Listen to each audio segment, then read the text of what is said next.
Austin Dillon turns Joey Logano unceremoniously on the last turn of the CookOut 400 at Richmond International Raceway to not only win the race, but secure a very valuable spot in the playoffs. And in the process, he also took out Denny Hamlin. There is a lot of flashback on this. First, let's hear from Austin Dillon. Solid caution. I couldn't believe it. I don't know why that had to happen. But I told myself, hey, look, you're in a position to win. Stay focused. Pit crew did a good job, put me where I needed to be. The restart, I thought the 22 fired pretty early, and he was able to be even with me getting into turn one. And his car was a little better on the reds. And then when we went into turn three, at the end, I had to go for it. I went in, sent it in there, got him loose up the track, and then I was able to downshift and get left, and I seen the 11 come across, and at that time it was a reaction. But, it's part of this deal. You're winning, you're in, and that was my opportunity. So Austin Dillon won, and he is now in the playoffs, as he explains on the last late restart there. But there was only one caution for cause, by the way, at Richmond with 2 laps to go. And that caution set up the dynamics that we saw at the end of the race, because without it, it looked like Austin Dillon was going to cruise to a victory on his own. Let's hear a little bit more from Austin. I don't know, man. It's just the rules of the sport, right? It is what it is. Wins get you into the next round. I did what I had to do to cross the start-finish line first. As far as good for the sport, I heard that we're trending number 1 on Twitter right now. So, I don't know. People must be viewing it right now, so that's good. So I guess it's okay as long as you're trending. I did what I had to do, Alexis. Yeah, look, it's funny because had that late race caution not come out, the tone of everything that we're talking about today would be completely different, and Austin Dillon's world would be resting a little bit easier. But the way that he had to do what he had to do at the end of the race to win and get into the playoffs, in my opinion, was too far. I think he went too far. I think he drove in like, I think somebody said football fields to get to Joey Logano and push him into the wall. And then you have the subsequent incident with Denny Hamlin.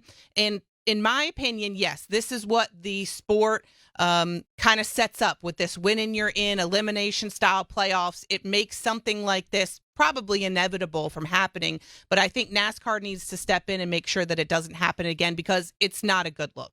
Brad Gillie, this one was a no-doubter in the fact that Austin Dillon just turned Logano, put him up out of the race to go get the W. Hey, well, let's not forget, Austin Dillon actually had both barrels of that shotgun loaded, and the first one went to Logano. The second one went to Denny Hamlin when he right-hooked him into the wall. Look, I did what I had to do. There is NASCAR is a full contact sport. There are all of those things. This wasn't that, in my opinion. This was a desperation move for someone who did think he needed to do that to get into the playoffs. But when you take out one driver by driving 2 miles deep into a corner, 2 miles deeper than you ever had all night long, and then all of a sudden see another one coming in on your left while your spotter is telling you to go down, down, down, wreck him, and you do that for a win, to me, that's not a win that's acceptable, in my opinion. Alexis? Yeah, yes, I echo those sentiments. You think about what he gained, though, right? And I think we have a clip of Denny Hamlin talking about just this. What he gained is potentially worth it if NASCAR doesn't step in and do something about this. And, we haven't seen a situation, at least I can't remember one, you guys might, where NASCAR's sees an incident happen on the racetrack and then immediately takes the win away. There are days that transpire afterwards of them looking through audio and video and everything they have at their disposal before they make a decision. So as this show is being taped, we don't know what decision NASCAR is going to make when it puts its penalties out on Tuesday.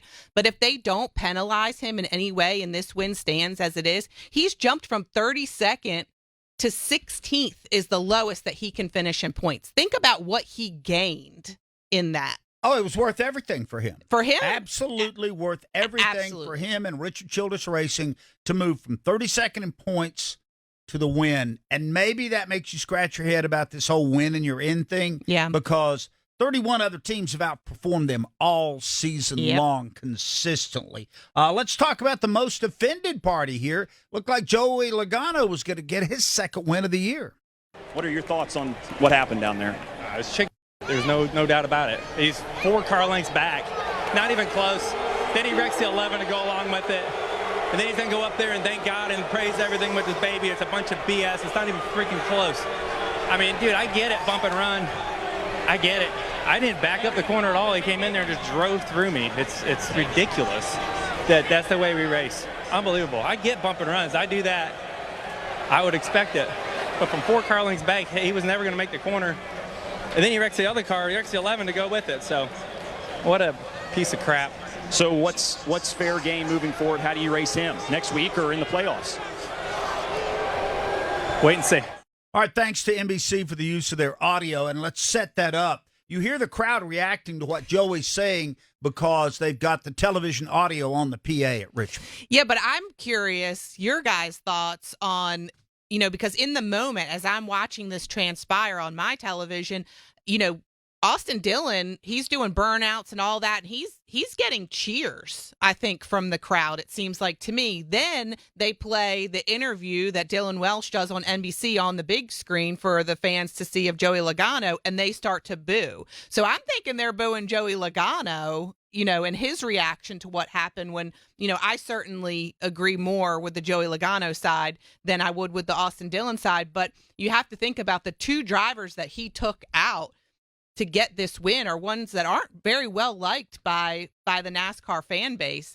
So does that make a difference in how certain people potentially view what happened? Brad? Oh, there is a large group of fans out there, and that's awesome. You could feel that way. That think, man, he did what he had to do. That was great. Look, this is what's great about NASCAR racing and all of that. I don't think that's good for sport, personally. And yes, Alexis is 100% right. People don't like Denny Hamlin. People don't like Joey Logano either, and they're going to boo something. Joey Logano didn't get out of his car and start whining. Denny Hamlin didn't get out of his car and start whining. They were very upset about what happened to him because they were both wronged. And to contrast that too, I think Austin Dillon should have been a little more humble about how he won that race. Maybe said, hey, look, this is just the way it is. But, to celebrate the win, which he could have been doing pretty easily had it not been for that late race caution with less than 2 laps to go. But still, I think you have to realize exactly what you did and 2 cheap shots that you made before you go do a post-race interview. There's a lot to unpack in this. Let's go ahead and hear a little bit from Denny Hamlin. I knew the 3 was going to do something silly in 3. I saw him driving in. He wasn't going to stop till he hit the 22. So, it's unfortunate I was part of that, the 2 guys that got wiped out. But he thanked God. God had a role in this somehow. So prayers were answered apparently there. That's Denny Hamlin, kind of like his cryptic answer there. Denny, I felt like, was sort of collateral damage in all this. He was. I don't think that there was any thought that Austin Dillon I was going to take out Denny Hamlin. That one I don't feel as bad about as I do the initial wreck. Am I wrong on that, Alexis, Brad? See, I feel differently than you. I think both of the wrecks were uncalled for. I feel like the wreck with Denny Hamlin, because of the audio that we have from the spotter stand saying, come down, wreck him. I don't know how, because of how quickly it happened, if Austin Dillon was able to actually really stop, think, and then go down and wreck, or if it was just, as he mentioned, reactionary. Either way, it wasn't okay. And the wreck itself, hooking Denny in the right rear and pushing him towards the outside wall, to me, looked like the more dangerous of the 2 wrecks. Absolutely. Yeah. The only way Denny's collateral damage is if Joey's car hits him. Right. While it's spinning. Okay. But what Austin Dillon did was 100% intentional. You not only hear it on the in-car radio, you see it, and Austin admitted as much. What I did to Denny was reactionary. He saw that car coming to his left, and he turned into him in what we have talked about as a very well-known, most dangerous move in the sport. So I take it, I don't know that Austin Dillon is that great of a race car driver that he takes out Joey Logano and then in a nanosecond figures out how to take out Denny Hamlin. Now, I would say, I mean, that's pretty big time stuff. I would say I would agree with you 1,000% if there wasn't spotter audio telling him what to do. Because there's that evidence to the contrary. Because that spotter audio is basically, substituting in him thinking for himself. That spotter's telling him what to do. Wreck him. Right. And so, yes, it all happened so quickly, and we're never going to know for sure. I would love to see the SMT data. I'm sure we will. I'm sure we will, too, because that, I think, is going to tell the whole story about exactly what happened in that race car. So let's get the word from NASCAR. Elton Sawyer is always their point person here. He's vice president of competition, and what he thought about this late race incident. You talk about crossing the line, and I would say that, looking at that, we were right up against the line. We're going to go back. We're going to look at all the video. We're going to listen to the audio. We're going to gather all the information. We want to make the right decision. Obviously it's the last lap. Our sport has been, our DNA has been for years to be aggressive, but we just got to make sure that we're doing that in the right way. And we'll download this. We'll look at it and make sure that going forward, everybody has an understanding of how we're going to race, and if we see something that rises to a level, then for sure we'll penalize.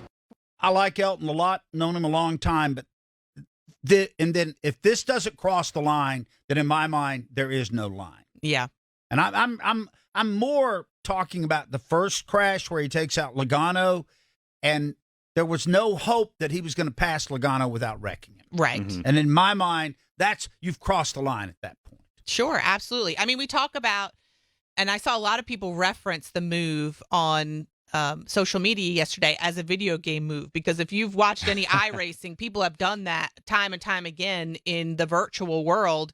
Think about the last time a video game move was done, and that was with Ross Chastain at Martinsville. Granted, it didn't take anybody out. There was no really collateral damage in that. However, NASCAR came out later and said, okay, well, we're going to let it be, but we're going to say you can't ever do that again. I'm not sure we'll see any rulings like that come down in this situation, but I will say that I am so glad that I am not in NASCAR shoes having to make that decision, because, Elton in that clip said, well, we're going to make the right decision. Well, I can tell Elton that it's going to depend on who is hearing it, because you're not going to get 100% satisfaction on this. It's a very polarizing subject, I think. Which is awesome, by the way. And I thought it was great that iRacing pretty quickly came out on X and said, please don't do this on iRacing.